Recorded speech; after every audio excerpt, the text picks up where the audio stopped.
talk today is called The Spirit of Natural Farming, the Spirit of Natural Agriculture.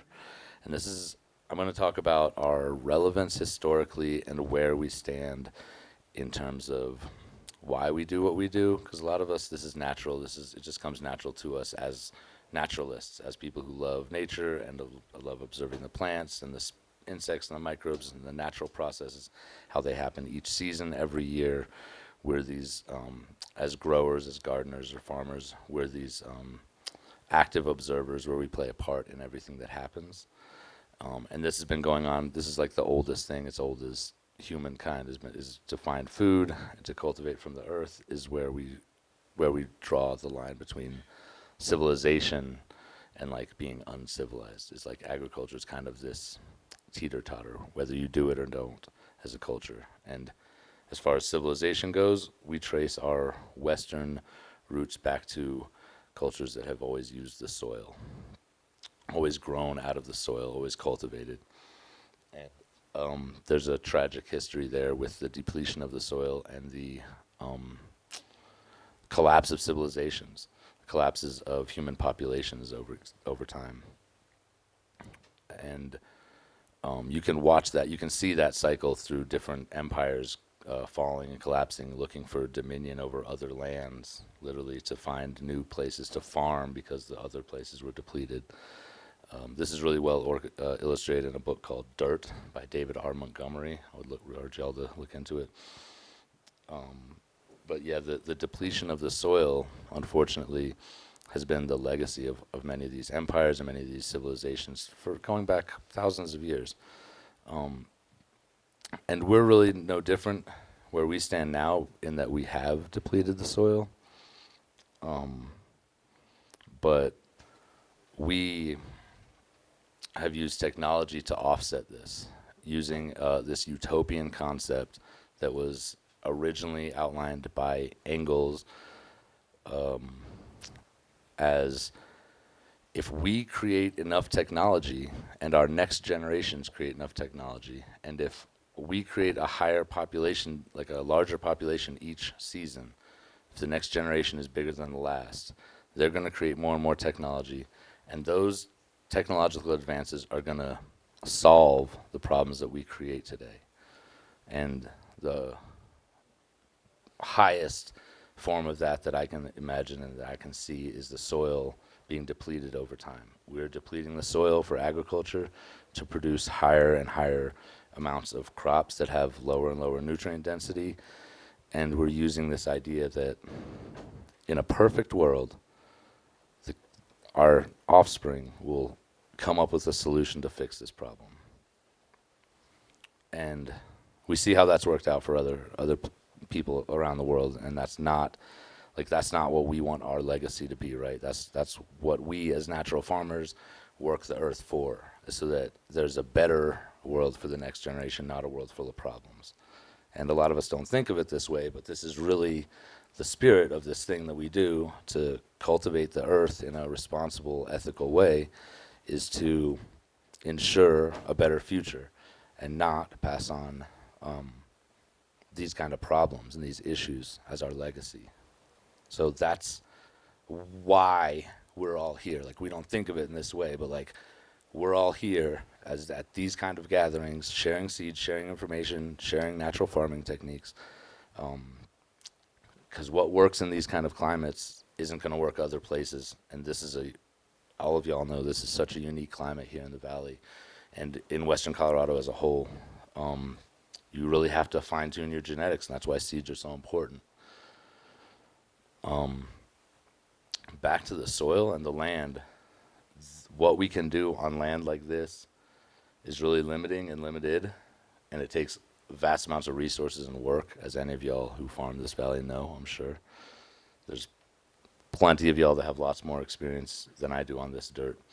But the problems that we've created all across this country that have pushed us to these kind of places to farm, these difficult lands, is, again, something that goes back ancient and it's been around forever. And it's why empires have been imperialistic, have been land grabby through time. is to get new farming land. It's this concept is what drove people out here west originally, was by depleting, gullying out farmland on the East Coast, the really like the breadbasket of America, just depleting it and moving farming and grazing and ranching, pasture grazing out this all the way this far until you hit Utah, and there's absolutely no chance of doing that, right?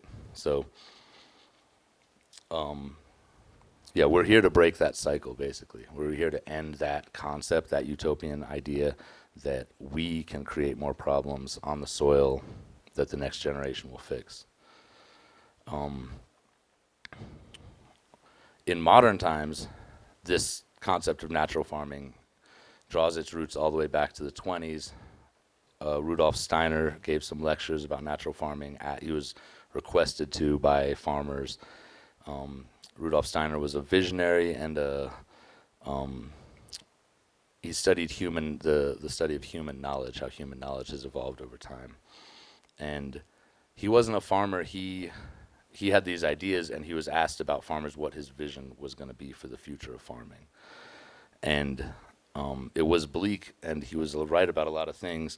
But that kind of seed that was planted, the people who took that course, his natural farming lectures that started biodiversity or biodynamics, was a really small group of people, like 30, 40 people.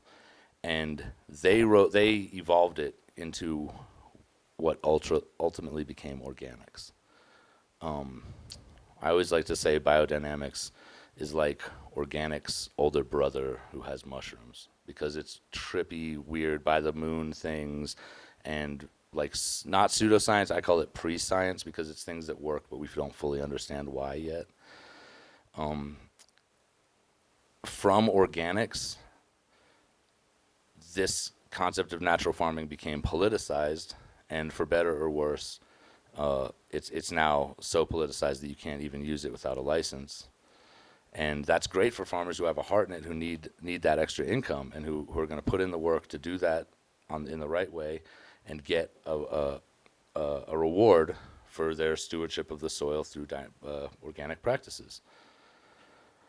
You can't say that necessarily about all people who hold those licenses. We just hope that they like carry this spirit, right? This spirit of natural farming with them, and they take that money that they earn to do more stewardship of the land with. This is another stewardship of land is another topic that's like really heavy in our place where we're at, because the young people today, like who want to farm, don't have access to land to farm on. And if you do have land and you farm it in using these practices in this spirit, we only get like 30 seasons 40 seasons out of us. It's like a year. Your life is like, you're not a farmer anymore. You're old, and you can't do it at a certain point. And the land has to go to somebody else. And the vision is, of course, is to have somebody with that same spirit to hold it for the land moving forward. And that's really difficult to find somebody who can afford the land and who's going to do what you want to do on it, or carry it in a certain way. So, yeah, this is a problem that farmers are having. Even like older farmers are getting older, and they want somebody to use the land, not just in any old way, but in a way that carries this spirit. This is legacy farming in America that's like being denied because the big farms, young people don't want to carry on that tradition of a big farm, which is massive debt and like little reward often. Back into the historical relevance of moving forward from organics becoming politicized. Now we have what's called, or being known as, regenerative farming, which is like a transitional concept of let's get out of conventional ag, let's get away from chemical farming and move in the direction of organics. Let's get a transition. And this is really exciting and encouraging. At the same time, it shows how far we've gotten away from the soil. And there's an even newer, especially within our community, within the cannabis community, there's an even newer paradigm of kind of do-it-yourself, naturalist farming, where we create our own inputs. It's a lot of DIY, and it includes Korean natural farming and Jadam, which are both really great techniques that I'm going to touch on. The next phase of living soil regenerative farming is going to be really exciting, and you can see it already in these rooms where everybody has their thing, and they're doing their own niche of that aspect, whether it's compost building or some kind of liquid or a pesticide or worms or insect frass there's or biochar. All of these are not very difficult to do, but to do it all on your farm is a huge task. So to bring the community together and show what we're all doing for each other in these kind of settings is so valuable and so exciting to see. Like every single year there's some new soil or some different prep or somebody who's done one thing starting to branch out and do another. That's really encouraging to see, and that really shows how like alive this spirit is in this community. I love that. Let me check my notes real quick. Thank you. So one other book I really want to touch on is Collapse by Jared Diamond. He talks about the ecosystem collapse of societies and why keeping our ecosystems alive and why keeping the soil alive is so important to human population being maintained. It's kind of heavy, but we get into like ultimately like the potential collapses of civilizations and the collapses of human populations is where our stewardship of the soil, it really truly lies. And we see this in Korean natural farming and in Jadam by it's really interesting because a lot of the people from Asia who are pushing this into the Western world are pastors and are spiritualists in their own way. And what we're seeing now was like the ultimate. Originally, Rudolf Steiner and biodynamics was secularized to become organics, and now what we're seeing is the spirit come back into it, and it's not as overt. It's not about the moon and the spirits and the sprites and the energies. It's more about the practices and the shared values. But that spirit is in there, and you can tell when you speak with these experts. When you talk to some of these people, you know that there's John Kempf is a great example. Comes from a traditional background, has a real love for the soil, does a lot of scientific research to get his products out there. So, yeah, the spirit it's present, and you can sense it. And I hope y'all are. Yeah, thank y'all for being here and hearing that out on that part of it, because especially in the cannabis world too, it's not always as welcome. You can't always go into these places with it. I did a class last February of 2024 with Young-Sang Cho, who's the inventor of Jadam natural farming, and his techniques are super simple and super basic. They literally involve water, soil, and plant matter just mixed together. The plant matter being the food supply, the soil being the inoculant of a broad spectrum of microbial life that's in just whatever rich soil, compost, worm castings work for it, anything that's rich. He likes to use leaf mold, which is just a pile of leaves that have been rotting undisturbed. This water-based preparation, sits for long term. It can freeze, it can be depleted and just refilled with more water, added more plant matter to it. His methodology and his kind of mantra on all this was so simple. It's like, if there's a question, the answer is whatever makes it easiest for you. And because we would ask, can it freeze over the winter and become a solid block of ice? He's like, yeah. Just when it thaws, add some more water and plant matter and like refill it, top it off. Do you have to empty it and scrub the tank? No, of course not. It's like so easy. You just refill it and keep it going. He calls this preparation Jadam liquid fertilizer, JLF. You'll notice a lot of these Asian methodologies, they use ridiculous amounts of abbreviations. Everything's a 4-letter, 3-letter prep name. And the further, like the deeper education I do on the side, it focuses on just getting us all on the same page with nomenclature, because just having that shared language is so important to be able to say JLF and know that there's no sugar in that. You just put water, plant matter, and dirt.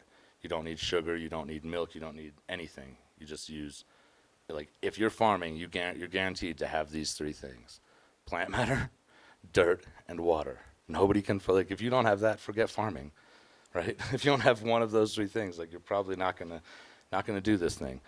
And the reason that Young-Sang Cho developed a system that's so simple like this is because his dad, we call him Master Cho, he just passed away, but he developed a system called Korean natural farming, which is extremely in-depth and obtuse, and like it takes lots of practice, and you get things wrong and they're like not right, and you have to throw them out and or put them in the compost pile rather. I like to compare Korean natural farming to jadam in a way of like classical music to like punk rock. Like classical music, you practice your instrument, and if it's not right, it's not right, and you like play it again. And in punk rock, you just get up there and it's like, and it sounds bad, it sounds good. It's what it is. You accept it, and it is what it is. You can't do it wrong in many ways. With jadam liquid fertilizer, you can't really mess it up. You're gonna add too much dirt. You need to add a little bit more water later and even it out. It's very simple like this, and that's very refreshing, coming from a strict system of Korean natural farming. We call it KNF. I'm going to give an example of a Korean natural farming preparation that we make. That's and the other beautiful thing about KNF is that if you do it with the proper care and the proper instruments and the right materials, you can make the preps food grade, so you can eat them. So because another concept, I think it was the Bread from Stones guy, One Straw Revolution. He says that humans are the ultimate preparation. Like we grow the soil to make the soil rich. We grow the plants to make the crops rich. But ultimately the crops are going into people and be feeding humans. And ultimately the human is the last preparation that we're trying to make healthy and vital and at its highest state. But we do so through the soil and through the crops that we grow in that soil, right? So Korean natural farming, KNF preps, many of them can be made food grade. And you'll understand when I start explaining these simple preps. The first one is plant matter or fruit, depending what you have, mixed with sugar at equal parts. You chop up the plant matter coarsely, not super fine, not like blended, just like 1-inch cubes. And then you add equal mass sugar. So you weigh your plant matter, you weigh your sugar, you mix them together, you kind of toss them together. They make a syrup over time. You just let it sit, cover it with a paper towel or something so that bugs and dust doesn't get in. Just like if you're making food, you're going to take this kind of care. If you know you're not going to eat this stuff, you can take a little bit less care. You can do it in a 5-gallon bucket or some other vessel. But if you do it in a glass vessel or a food-grade vessel, you don't want to do metal generally for this. There's going to be an osmotic reaction that pulls the moisture. The dry sugar is going to pull the moisture out of the rich, wet plant matter or fruit matter. If you're using a plant matter that's not really wet and juicy, you're not going to get much moisture pulled out. People try this with cannabis leaves all the time and they're unimpressed because there's not much moisture to osmotically pull out. But when you use something nice and juicy, you get a nice syrup at the bottom that's a plant infused or a fruit infused sugar syrup. You separate the sugar laden plant matter or fruit material out, and that syrup is your preparation. It can be used in any cooking for humans or any preparation. People use molasses in their compost teas, and this syrup is generally not. It's just like it's a ingredient in a recipe. You generally aren't going to use it alone. You're not going to just feed simple syrup directly to your plants. You're not just going to take a spoonful of it for breakfast. So you have your syrup, it's an ingredient. You got your sugar-laden plant matter that would be waste material. What we do with that is we mix it 10 parts water with 1 part plant matter. You can do that by mass or volume. It's kind of unspecific in that way. And we add a microbial inoculation of acetic acid microbes of vinegar, basically living vinegar, mother nectar, mother liquid. You let that sit for some time, and that's going to become a vinegar that's basically infused with that same plant matter. So what you've made now is a corresponding sugary syrup and a vinegar that go together. So a sugar and an acid that are both microbially alive. They both have microbes on them. One point I want to point out about this plant matter and this fruit is that it's not stuff you just get from the grocery store. This should be rich, vital, fast-growing material in your area, like what you have in season at the time. and you want to harvest it early in the morning, first thing, when the dew or the microbial life is still present on those plants. I mean, it's present all the time, but it's at its peak at first thing in the morning, before like early dawn, first thing in the morning. So the sugar has those microbes that are present on the surface of the plant matter in it, and the vinegar has the acetic acid microbes in it. These are delicious if you make them right, right? Could you imagine making a peach syrup and a peach vinegar together and using it in a recipe? It makes perfect sense. And applying these two things together to the plants, you're diluting the sugar. The acetic acid microbes in the vinegar are going to feed on the sugar in the solution. Like, they're going to start feeding on it as soon as you mix them up in a tank to feed them to your plants, or to foliar spray them onto your plants. So you don't have to worry about so much about the sugars being clogging stomata or being too much in the soil. And you're diluting these preparations at like 4 to 8 milliliters per gallon. So that's around, I believe that's like 500 to 1,000 to 1. It's extremely low concentration for these things. Again, they're great in food if you make them with the right preps, with the right care, the right fruit and sugar. Always being careful to keep dust and bugs from settling inside of it with just a paper towel or something over the vessel. Neither of these two things, when you brew them, do you cap it and seal it. The Jadam equivalent to these, there is no Jadam equivalent. Jadam is so simple. My products that I make kind of fall in the middle. I use sugar, a specific microbe, a lactobacillus microbe, and water, in addition to plant matter as the food source. And we replicate this over and over in everything we do in natural farming, where basically we're tailoring our microbial population using food supply and environmental conditions.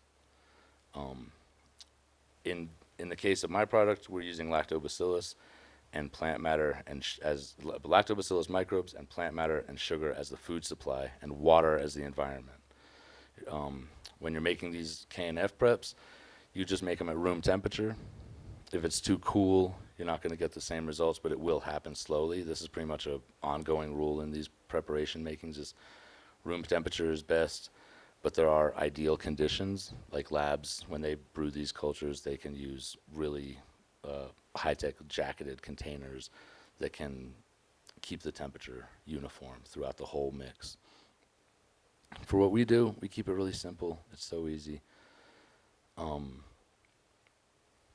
Tailoring the microbial population using food supply and environment. We do it in the soil. We do it in a compost pile. I forget the gentleman's name, was talking about Johnson Sioux compost. He brings it inside in the winter so that it doesn't freeze.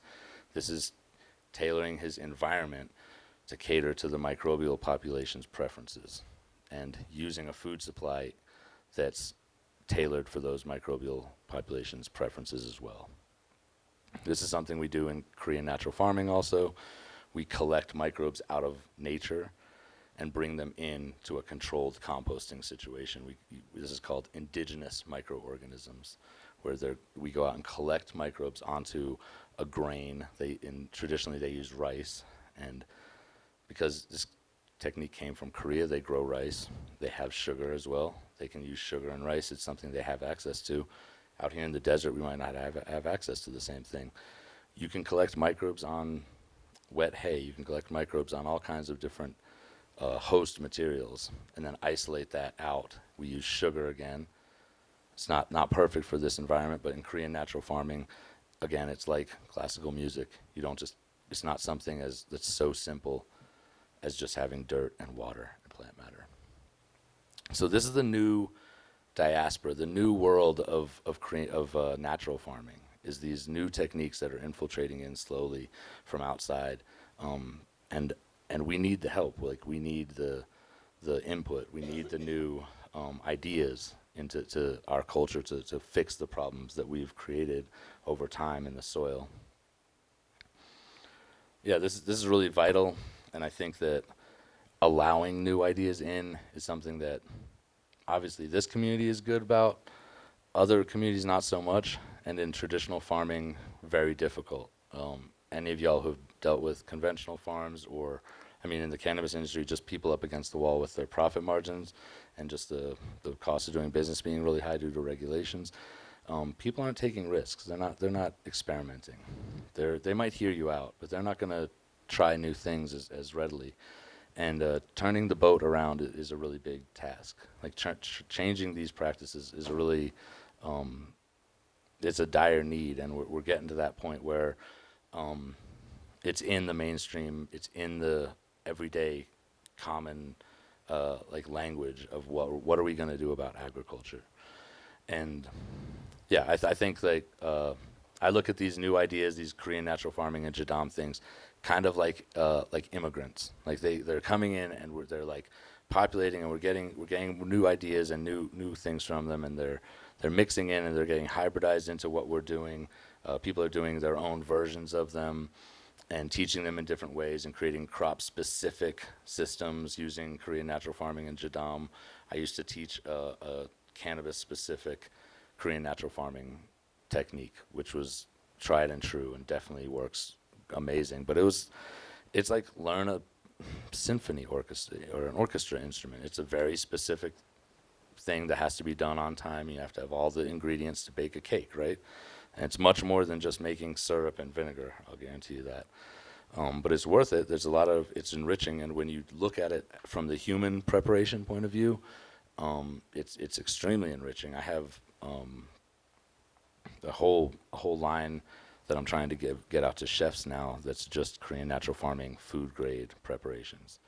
Um, so there's a lot of places this can go, and these are the environments where it's going to spread. So thank y'all for being here to hear it out, to see the spread of it, and again, thank y'all for being here because we're ending that mindset that the next generation will fix these problems. That's the most dangerous thing we have out there right now, and this is the end of it right here. So thank y'all for being here and being a part of that.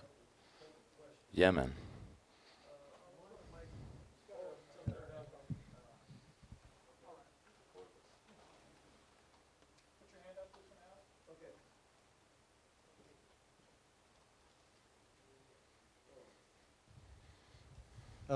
Your thought on how the circumstance here in this valley, is it less uh, agitated by this old, lousy, no, I don't mean that. This way that is now phasing out, has it caused a tremendous problem around here?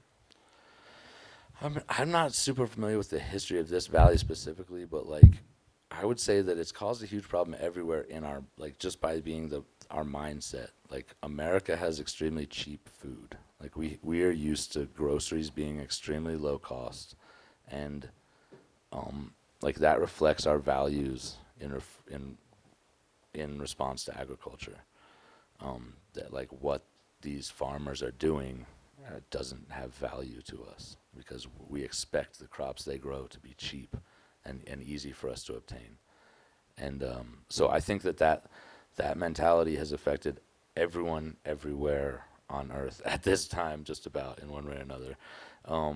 But specifically to the soil and the land in this valley, I think it's high desert and it's like we've been pushed, y'all, I don't grow out here in this valley. Y'all been pushed out here by circumstance to grow on land that is low cost and available.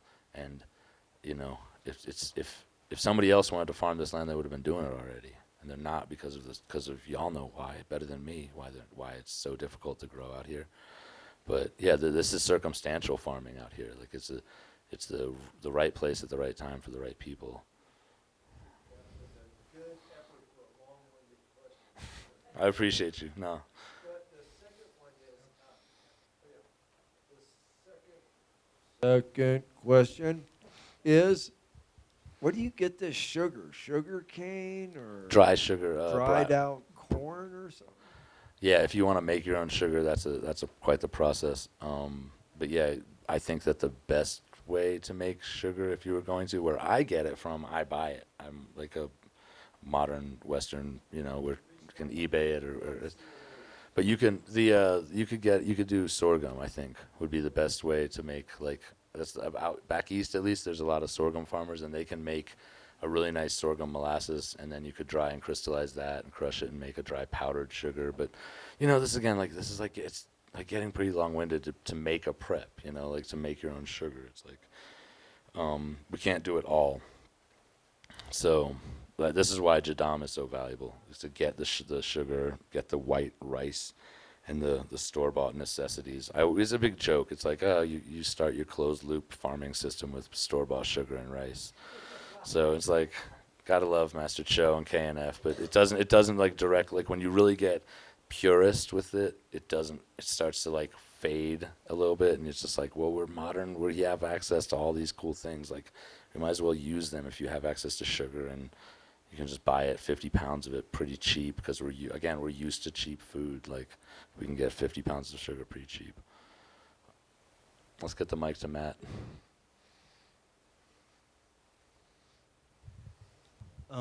When making the JLF with equal parts sugar to plant matter, does it matter the sugar source being like just a white store-bought sugar or like a brown sugar? And if there is there differences between the two? Okay, yeah. To clarify, you're talking about FFJ, FPJ with the sugar and the plant matter. Yeah, equal parts. Yeah, you mix equal parts. I mean, again, how purist do we want to be? Like, but no, like any dry sugar works.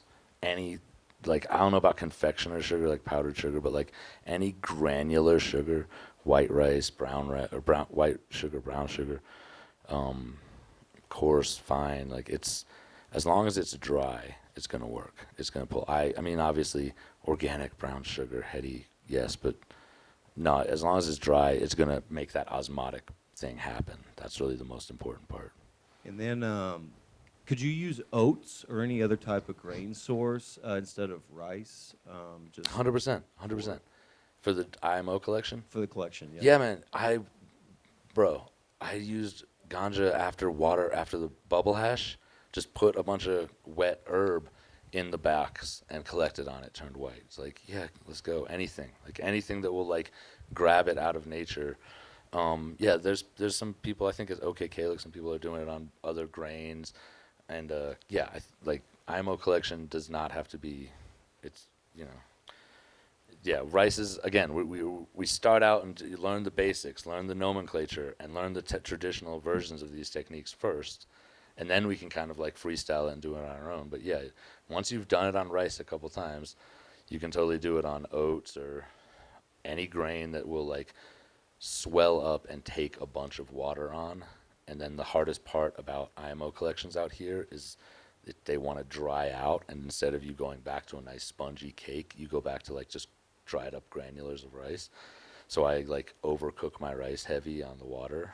And if you're doing any other grain, just like consider the greater the water holding capacity, the more likely it's going to be successful here. Other places, other environments, whatever, but there's nowhere in Korea that's like this. So, so we're figuring it out here. But yes, you can totally use other grains, 100%. Anyone, any other questions? Thank you all for being here. Thank you so much for listening. There's going to be, I want to plug my event. Later in this year, we throw a really great party out on the Western Slope. It's about soil and about living soil and about cannabis. And it's around the distributor of my products called Build a Soil. It's in Montrose and in Grand Junction. We kind of have a 2-day thing. And yeah, it's called Build a Soil Days. It's a really great party. Yeah, we have a really great community all around the country that comes out and shows up, actually from all over the world. We have people come out, and this year will be the 3rd year. It's a very small, like, private event, few hundred people. Yeah, I'm looking for sponsors, looking for people who want to come out and share anything they do. It is much bigger than cannabis, but it is a cannabis-centric event. I'm gonna be in touch with Caitlin and who's throwing this event next year, and I want to take a larger part. I feel like last year I paid more attention and took a more active role. But we were in here yesterday talking about just how important this gathering and gatherings like these are. So yeah, I'm gonna feel like I want to like double down on this one and like put in a little bit more effort to like to promote it and make sure that this thing keeps growing. But yeah, thank y'all again. Appreciate you coming out. If you ever have any questions or anything, you can reach out to me directly. I'm not hard to find on socials and the web and through these organizations, this event. But yeah, thank y'all so much. Appreciate you.